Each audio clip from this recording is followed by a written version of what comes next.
a proactive reporting structure with the Japanese parent company available to facilitate a faster decision-making loop.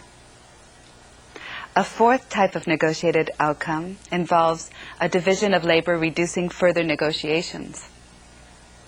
Again, in this research, I found Japanese managers tended to go to the designated Japanese co-director for personal concerns, while Germans went to the German co-director for the same.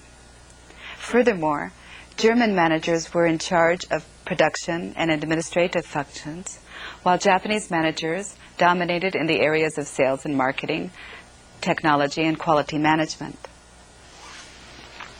In summary, complex cultural organizations such as those in which the new multicultural knowledge manager finds herself today demand a deeper understanding of culture that goes beyond the static, monolithic nature of the billiard ball notions of cultural differences. The model of negotiated culture discussed in this module gives us a method of breaking away from the tendency to mythologize other cultures by understanding the interconnected nature of cultures. The understanding of culture as a historically and situationally negotiated entity provides an understanding of culture which can help today's multicultural managers get away from the problems of parochialism and the tendency to view cultures as monolithic and static entities, separate from their national cultural environment. It encourages us to make sense of cultural interaction and organizational processes without enclosing our sense-making within totalizing models. In ending, I leave you with a few general, non-parochial guidelines to help managers navigate their course more smoothly in today's complex cultural environments. First, listen, listen, and then listen. Second, present a total picture of your objectives, making sure that you demonstrate how everything is interrelated. Third, place emphasis on and build on areas of agreement. Fourth, communicate your questions ahead of time, preferably in writing, so answers can be prepared in advance without the risk of losing face. Fifth, avoid saying no outright. Say you will consider a proposal. If you do decide to refuse, do it politely, make apologies, and give all your reasons. Sixth, discuss long-term general goals first. Then you can begin to get down to specifics. Seventh, be patient. Impatience is often considered weak and a sign of bad manners. Eighth, be prepared to keep to deadlines or dates you commit to. It is best to avoid starting a negotiation with these deadlines. Be prepared to stay until you reach a successful conclusion. Ninth, be receptive to invitations to socialize. 10th, be polite. Paying attention to etiquette is very important. Never shout, pound on a table, or shake a finger at anyone. 11th, be aware of feelings and emotions. Many cultures respond to them, much more than dry Western logic. 12th, and finally, be prepared for silence. Don't assume that it is a negative indicator. Periods of silence are an important part of many conflict-avoidant, group-centered cultures, and thus should be respected. I think we'll pause here for some questions and to hear your feedback. Thank you. Okay, let's begin with the first question and answer session. We try to answer as many questions as possible. Therefore, we ask that only one question be asked per phone call, and that these questions be as brief as possible. You may call the studio directly on the phone numbers or fax numbers which appear on your screen. We remind you to make your phone calls at a distance from the monitor to avoid feedback. Now I believe we have a caller from Medellin, Colombia, the Federación Nacional de Comerciantes. So come in, please. Finalco. Muchas gracias. Buenos días. Thank you very much. Good morning. La inteligencia puede incrementarse mediante estimulación cerebral. We can learn more through mental stimulation, creating an image. ¿Cómo se forma el sentido moral humano? And we have a web in our image, in our mind. Our children, for example, can now live forever thanks to biogenetics and technology. This is just an example of technology and knowledge in our world today. What I've said up to now is just a small portion of our reality today. Thus, if we face this reality and if we analyze this, how can a multicultural manager manage all these details? And how can they face the different rivalries among men? How can a multicultural manager manage all of this? Thank you very much. All right. How about that? The role of technology and the many cultures that are using that technology differently. How does a multicultural manager deal with all of this? Well, I really think it's an opportunity. I think the technology really brings us closer together, and it's part of the world as global village. Yeah. And so I think we use that technology to be able to communicate more fluently and quickly and time appropriately with our cohorts across the world.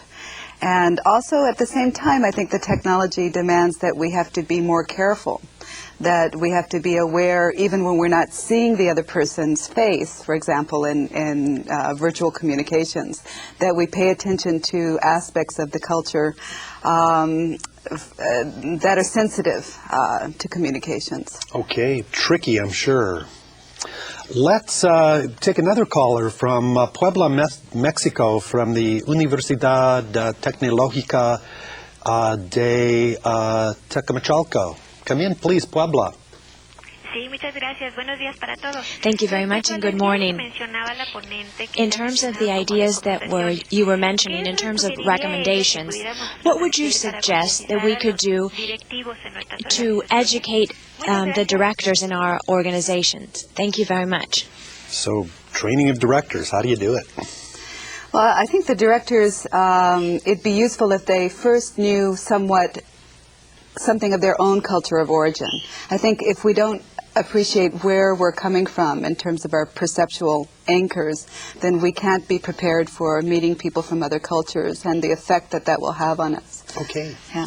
Now, you hear a lot about culture and context. Edward Hall, many years ago, said some high context cultures, everything is implicit. Mm-hmm. Low context cultures, you have to say things quite explicitly. What are the challenges when you move from a explicit low context culture like the United States, say, to a high context culture somewhere else in the world?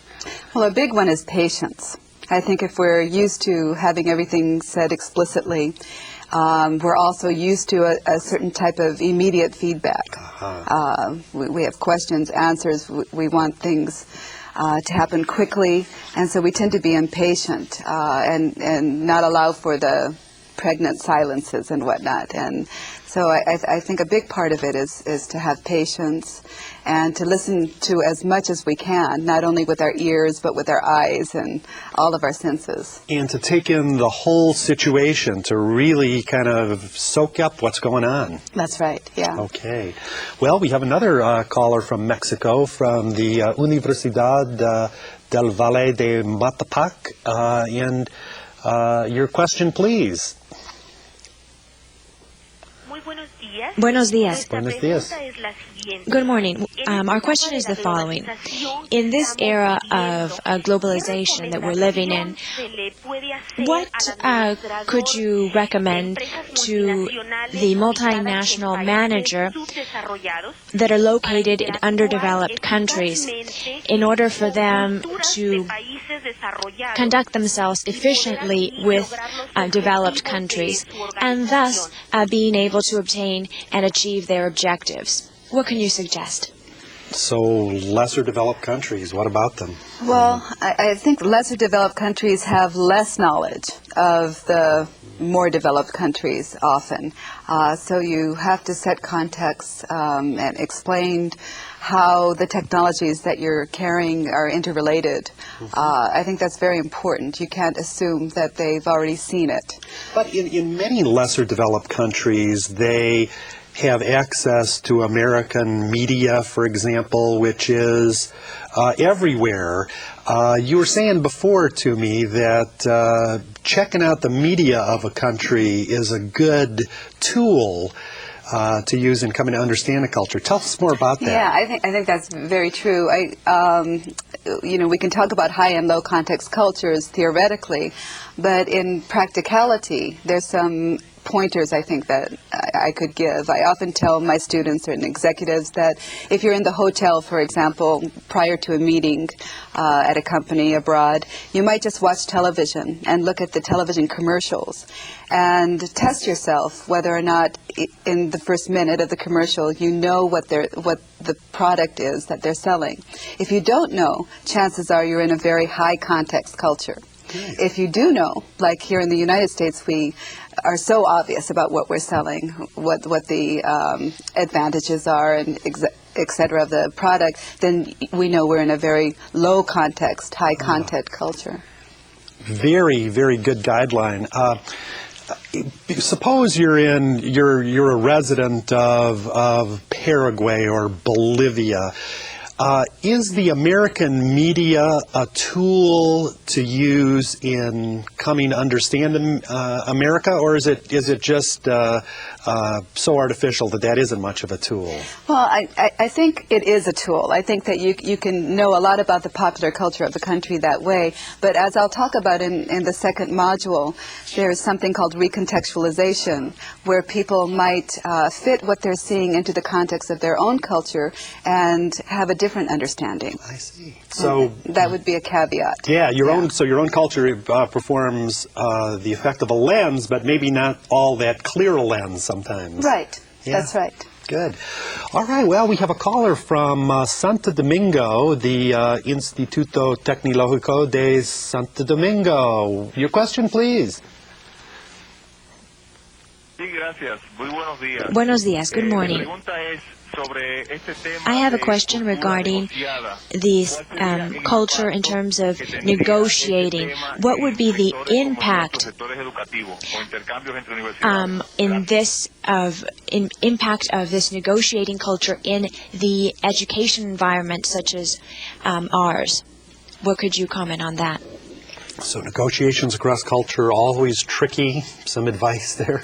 Yeah, and especially in education, I think the issue is that negotiated culture means that each culture has to understand the context of the other culture and come up with a solution that works in the context in which you're interacting. So it really depends if you're going to enact a shared culture in Bolivia versus in the United States, the context matters. Mm-hmm. And so the idea would be that you would find synergies where you would take models from both cultures and adapt them to the new context. And that's the key to cultural adaptation, right? It's both people from two cultures adopting almost a third style of communicating and interacting. That's right, and sometimes there are no pre-described scripts for this, that you have to together find the best solution, given what you know from your own cultures. Very good. All right, another caller coming to us here from Mexico, from Tecnológico de Estudios Superiores de Izcalli. Come in. Your question, please. Buenos días. Buenos días. Good morning. I have a question regarding this very interesting presentation in terms of globalization, and this question is regarding languages. We have seen globalization of education in the contexts that all of us as professionals are involved in. And my question is, for example, the English language, what importance do you see the English language is having in Latin American countries and in general in the global environment? All right, great question. The effects of English on Latin America and the global environment. Well, I think there are a lot of effects. It's convenient to have a language that we can all relate to. At the same time, a concern is that the indigenous languages then become anglicized, and so that you have verbs that didn't exist before that are English and whatnot. Now, one time we thought that French would become the global language. We talk about lingua franca, but hey, English is really the new lingua franca, is it not? Well, you know, as an anthropologist, I kind of resist that. Rather that we retain our languages. And I can understand also the French concern, the Académie Française concern about anglicizing the French language and resisting that. You know, these kind of borrowed words. At the same time, I think the borrowed words help us understand the other culture and speak to a certain amount of globalization. So I think there's no prescribed recipe for this. I think we just have to understand that with globalization, there will be certain words that make it easier to communicate, especially with technology transfer. But at the same time, we need to make sure that we maintain our own cultural distinctness. And how about combination language, Spanglish, Sweden, those languages that transcend borders and use words from both languages? I think they're great. Being bicultural myself, you know, I think that it's like you're a member of a club, so if you can meet other people who can speak Japanglish or something like this, then you're on the ground running, and it's kind of a shorthand. Nice. That is hard for other people not in that group to understand you. So. Okay, from Lima, Peru now, in South America, we have a caller from the Universidad, Ricardo Palma. Hola.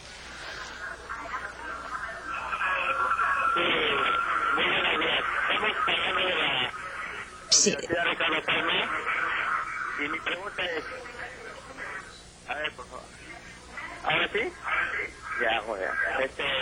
Technical difficulties with the call. Okay, well, we're going to try to wait for that caller, but we were talking before about the ability to use two languages simultaneously across a border. So you're not one of these purists that believe you got to be speaking Japanese or English. If you can find common ground and it facilitates communication, a good thing, right? That's exactly right. And I think very successful cross-cultural mergers, say joint ventures and whatnot, do come up with their own language. In organizations themselves create their own language, so that Ford has their own words that they use, or McDonald's has their own words that they use. So it's, why shouldn't we have some kind of Spanglish or Japanglish or something like that? I couldn't agree more. Hey, we're going to move now to our next module. Thank you so much for your questions. We're going to try to get that caller back here from Lima after the next module. We'll see what we can do. But now we're going to move on to the second module of our program.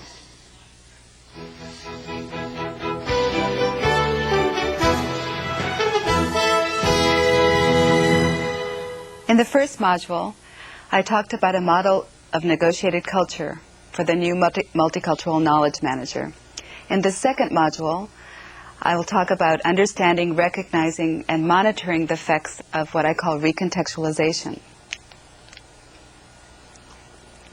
In the first module, we concentrated on inputs to the organization and the organization itself. And we talked about how culture played a part in both the external and internal environment of the firm. In this module, I want to concentrate on firm strategy and how cultural contexts affect firm strategy. One of the most pressing concerns of managers charged with internationalization and transferring core competences abroad is whether or not what they are transferring will fit within the new context of the new cultural environment. oftentimes what they are transferring will be recontextualized in the new environment. Recontextualization means the evolution of meaning within new cultural environments. This can be the evolution of meaning associated with a product, a practice, a system, or capability. Recontextualization of firm offerings happens initially when the firm offerings enter into the new cultural context, and over time as the firm offerings are enacted within the new cultural context. Sometimes the recontextualizations can result in positive meanings that aid in the transfer of the firm offerings. Sometimes the recontextualizations are negative and prohibit the effective transfer of the firm offerings. Let's look at one example that we're all familiar with, the Walt Disney Company's internationalization to Tokyo Disneyland and Euro Disney in Paris. In this case, the firm offerings consisted of products such as Mickey Mouse, cowboys, souvenirs, practices such as Disney's service orientation, Disney's personnel management and training, and Disney's ideologies. Looking at the products, if we look at Mickey Mouse, for example, many Japanese children have grown up with the Mickey Mouse Club, singing the Mickey Mouse song in Japanese. So Mickey Mouse enjoyed a history previous to Tokyo Disneyland in Japan. When Disney came to Tokyo, then Japanese already had a notion of Disney and a notion of Mickey Mouse that may have been a little bit different than the Mickey Mouse we know here. In the U.S., we see Mickey Mouse as the all-American boy. In Japan, Mickey Mouse is seen as safe and reliable. Mickey and Minnie, in fact, in Japan are seen as the perfect couple. And they're even married in Japan. In France, on the other hand, Mickey Mouse is not popular at all. The squeaky clean image of Mickey in the United States is seen as boring and uninteresting in France. Donald Duck, who's much more cunning and clever and getting into trouble, is much more popular in France, as well as in South America. So Mickey didn't transfer very well into the European environment. Another example of recontextualization initially is the cowboy. In the U.S., most of us would think of John Wayne if we think of a cowboy from our past. Cowboys are seen predominantly as rugged individuals. If we think of Marlboro cigarette ads, for example, we see one lone cowboy on the range. In Japan, people 50 years and younger have grown up with American cowboy programming. In interviews with Japanese about what they think of cowboy means, many Japanese say what they liked about cowboy movies in Japan is seeing the cowboys coming together at the end of the day around a campfire singing songs. It's kind of like a karaoke cowboy quality control, where one cowboy asks the other, "How was your cattle drive today?" So for the Japanese, rather than the cowboy being a lone individual, the cowboy is seen as this quintessential team player, a very different understanding of a cowboy than we have in the United States. For a French person, the cowboy that comes to mind is Lucky Luke. He's known for being outsmarted by his horse and kind of a buffoon. Again, in these three different contexts, the cowboy picks on an entirely different meaning.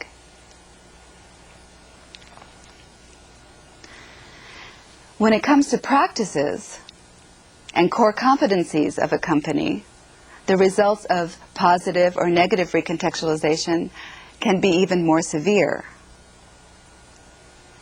For example, if we think of Walt Disney's core competence, we think of their success in providing an experience at Disneyland as the happiest place in the world. Disney accomplishes this task with Disney University.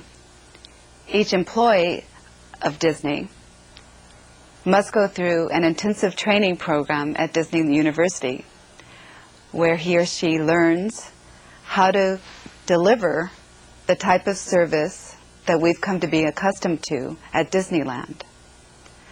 This type of service with a smile, customer is always right, is not in any way the norm in service organizations in the United States.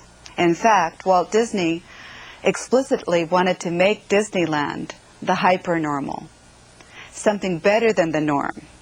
So when we go to a McDonald's in the United States, we don't always get the kind of service that we get at Disneyland, or if we go to Kmart and buy clothes. We wish that the people would wait on us like they do at Disneyland. However, they don't.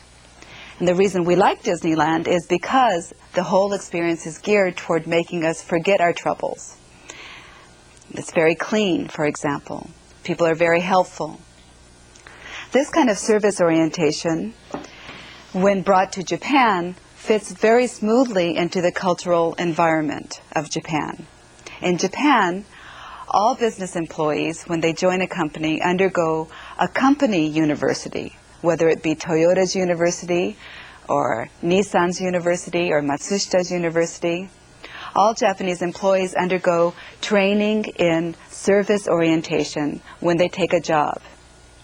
A part of this training includes speech, how to speak to customers politely. Oftentimes, this speech requires completely new words that are used to humble themselves in regards to their clients.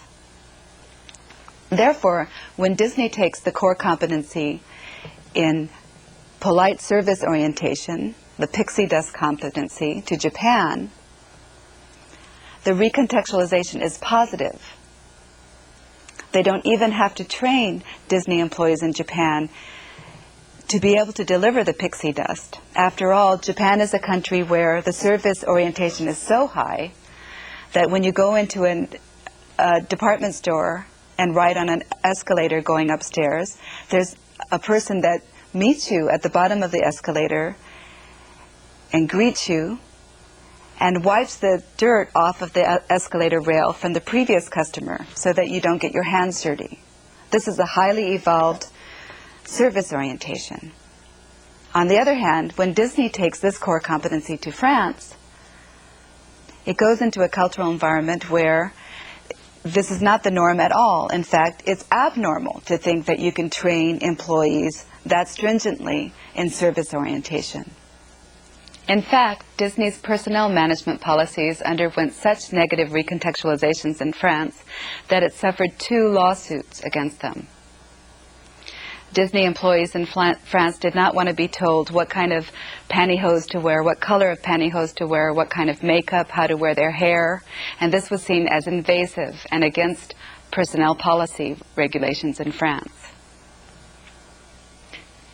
The example of Disney's internationalization to Tokyo and to Paris represents soft technology that's highly people-dependent. This begs the question as to whether or not hard technologies that are less people-dependent, will also undergo such recontextualizations. From my research, I've been able to discern that there are 2 types of characteristics of technology that determine whether or not recontextualization will be a major issue for a company in internationalization. The first is system embeddedness. This is the degree to which technologies and processes rely on other organizational systems. The second is the knowledge base. Whether or not the knowledge base is tacit, subjective, taken for granted socialized knowledge, or explicit, objective, codified, and rational. The more the knowledge base associated with the technology is tacit, the higher the recontextualization will be. Also, the more system-embedded the technology is, the higher the recontextualization.